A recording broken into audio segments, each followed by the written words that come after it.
Hey, and welcome to another episode of the Two Photo Nuts. I'm Bob. I'm Clinton.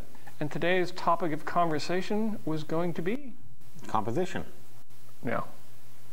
No, it's conversation. Conversation on composition. Oh, composition on conversation. Yes. Yes. Let's just go with that routine. So we're going to not put away the cameras, but the last couple of months we've talked about cameras and gear and lenses. We're going to sit it down right now and talk about composition. What makes a good picture? Clinton, what makes a good picture?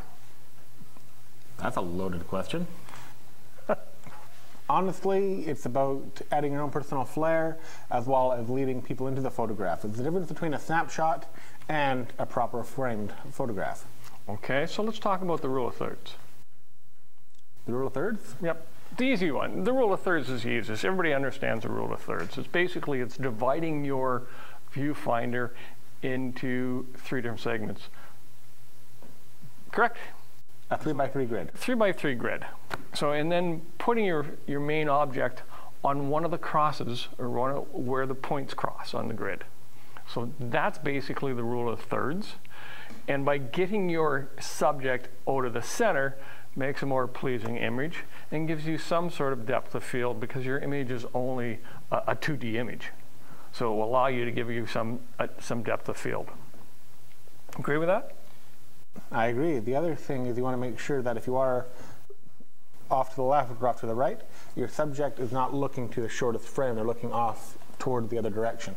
That way you can actually lead into your photograph. Looking into your picture. Yeah. Yeah, yeah. And also, there's all sorts of things about giving it room to breathe. There's that part of it as well, but it depends on what you're doing. Let's take, for instance, we're going to talk about landscape photography and the rule of thirds. What's the worst place you can put your horizontal line? Smack down in the middle of your frame. Correct. So if I'm going to take a picture and I want to show you the clouds, because they're more interesting than what's happening with the ground, where's my horizontal line going to be? It would in be the bottom third. It would be right on the cross section of the mountain there. Yeah, it would be down at your bottom third, and that way I'm looking at my clouds. So these are little tricks that nobody really told me. I had to figure out on my own. So if I've got a non-cloudy day, it's just a blue sky, there's nothing there to be seen, I will move my horizontal line up to the upper half of the third. And that way I'm minimizing that blue sky, because that's just, to me, it's kind of like wasted space. Unless you've got this random eagle flying through, you want to get him. Well, yes. But I don't carry one of those in my pockets or my camera bag to throw him out. So on that sense of it, that's kind of like what I like to do with my horizontal. And that also works for water.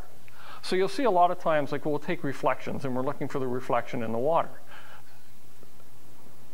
Sometimes that's when I'll break the rule. You get into symmetry at that point in time. Yeah.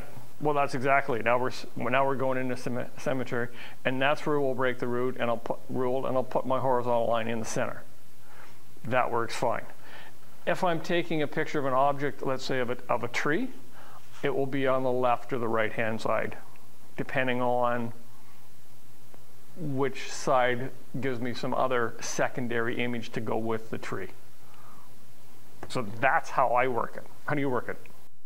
It depends on what I'm photographing. Going back to symmetry, symmetry is essentially dividing your photo in half, where you have your trees on the top, your reflection on the bottom. And depending on what if you're doing scenery, then you're generally looking for the most even keel part of the photo. If you've got a loon or an animal you want to get in, depending on what the loon is doing, if he's looking straight at me, I generally put him slightly to the left or slightly to the right. But if he's looking down the lake or river, I'll move him to the far left and get a bit of distance showing him, and I'll usually use the bottom quadrant. Well, let's take a look at that again, so that everybody understands. So if the loon is looking towards the right, I'm going to leave more space on the right-hand side, and I'll put him on the left to give the viewer an idea of what the loon is looking for or looking at. Is that what you're saying? Correct. Yeah, okay. So that kind of makes sense to me, which is to me it's an obvious now, but I've been shooting for several years. So those are some of the things. But some of the other things you might want to talk about while we're still doing this rule of thirds in composition is, what are our eyes drawn to? When you're looking at an image, what's the first thing your eyes are going to be drawn to? Depends on the image. Well, yes, but your eyes are going to be drawn basically to color or whatever the brightest spot is or whatever is in focus. So when you, I'm flipping a gear here a little bit. So when you're taking a picture, if the sun is bright and my loon, for example, is dark, where are my eyes going to go? Toward the sun. Towards the sun. So you have to kind of balance these things out. You have to be very cognizant about that. Now the sun's not going to be in focus if I'm trying to focus on this loon, but it's going to draw my eyes away from the loon because it's brighter than the loon. So at this point in time, I would have to work the picture and try to get rid of the sun. Use the light shining onto the loon, but get rid of the sun out of it because it's going to detract from the actual loon. Color is another thing we have to look for when we're taking a picture. Color, and that can lead you into pattern, leading lines, and a lot of even contrast can make a photo more interesting. Now, leading lines I find are easy to do because you've always got a road, you've always got a tree, you've got a path somewhere. Leading lines, things like that are fairly easy to do. One of the things I find when I shoot portraits, I'm going to flip a little bit on the portraits here, I always like triangles. So I always try to work with triangles with people. So I'm always trying to get them in groups of 3. 4 people, I still try to line them up in a triangle so their head is always in a triangle, or their head. So your head and shoulders are all naturally in a triangle. And so is their face. So is your face, yes. So I always try to line up, when I'm doing portraits, always trying to line the people up in triangles. And instead of lining them up and stacking like in a military style, I always try to use that kind of triangle with the people, but I also try to do a lot of times, I believe it's called a real meridian, where I'll have one person in front and then have somebody else behind them to give you that loop of association. So a lot of times for me, if I'm shooting a family, I'll have the mother in front and then I'll have the kids a couple paces behind. And again, that makes the photograph more interesting, it gives you a lead-in, and it breaks up the frame of the photograph. Yeah, well, that's exactly what you're trying to do. You're trying to break it up because it is a flat image and we're trying to give some depth to it. And at the same time, you can give depth with your f-stop. You can limit it down and make things a little blurry in the background and things like that, which is a great way of doing it. So back to the rule of thirds. The rule of thirds is more of a guideline. It's a great way of being introduced into composition. Most cameras have a grid built into them that does give you the rule of thirds, and it's a fun thing to play with because you actually see the image change from being very stagnant to being a bit more interesting. And once you start adding 2 or 3 elements of photography into the rule of thirds, you can get some really interesting photographs. The other thing with the rule of thirds is don't be afraid to use your feet. Move around your subject. Try and compose it the way that draws you as a photographer in, instead of just simply going, oh, here, there's someone, put them on the far left side, take a picture. Try moving up and down, left and right, and composing the image so you're telling a bit of the story instead of just telling about the person. Valid point. One of the things, okay, so let's flip to portraits. We've discussed a little bit about landscapes. Portraits. Let's discuss filling the frame.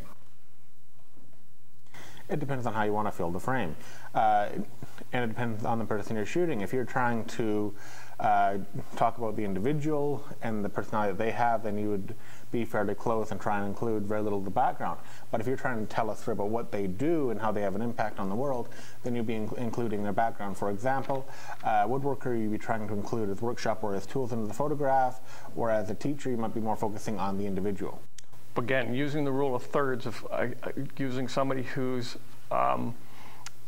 using a woodworking example again. So if I'm individuals working in the workshop, once again, I'd use rules of 3, and I would put that individual on the left or the right-hand side, and then include images of his shop to get things like that.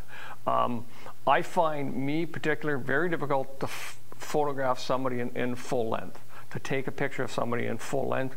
And the reason I find it that difficult to do, because it doesn't give me the personal feeling being there. Head shots, upper body shots, give me that idea that I'm actually knowing the person and who the person is. but I'm finding that if I'm shooting somebody in a full length, it doesn't give me a full copy of who that person is. It doesn't give me in close enough. That's why, for me, I like to get in close, and I like to do portrait shots, waist up sort of idea. The only thing that I'm going to say that is the most horrible thing to shoot is a passport photo. Ooh. Oh, that gives me nothing. That's just a shot of somebody to give you an idea of what they look like, and that's exactly it. It's like the worst thing I can shoot. It really, you know, it really isn't something that is, it's not advantageous. It's flattering. Segment. Yeah, it's segmented out. So those, when I do portraits, I like to be with the person. I like to give you the feeling that you're there with him. So that's why I have a hard time doing full length shots of people. Valid point, use a rule of thirds, include pictures of woodworking tables or things like that to let us know what these guys are like, give us what's part of the background. But that's, again, that's another topic of primary subject, secondary subject. If I take a picture of a tree or a person, I'm using the rule of thirds on the left-hand side. What is on the right-hand side? What is filling that space to give me an idea what's happening? What's with that item? I do a lot of infrared, so a lot of times I'm down at the Goose Spit down here taking pictures, and there's a path in a tree, which I thought was really cool. I put it on the right-hand side, but you still had the ocean and Quadra Island behind it. So that was kind of cool. So I pre-thought my shot at that particular time. So that one I did think about. So there are things with rule of thirds. It's probably the easiest one to know. And most cameras have a grid on the back that you can use the rule of thirds with. I also find, for me now, I've used it enough that because I have 25 autofocus points on my camera, I can use those as a rule of thirds. There's enough autofocus points on there that I can get my rule of thirds down pretty quickly. It just takes a bit of practice and a bit of tenacity. Oh yeah, tenacity? Determination, tenacity, yeah. Okay, yeah, wow. Okay, yeah, okay. It's my word of the week. It's your word of the week, yeah, okay. So that's it. That's all I've got on basically rule of thirds and composition. I think what we should do, probably another little blurb on color. We touched on some of those things in symmetry. We did. We'll get to that. A 5-minute segment on each one just because they are fairly in-depth. Yeah, okay, wow. All right, anyways. That's it for this episode on the Two Photo Nuts. I'm Bob. I'm Clinton. And we'd like to thank Shaw TV and the girl behind the camera. See you next time on the Two Photo Nuts. I'm supposed to say bye.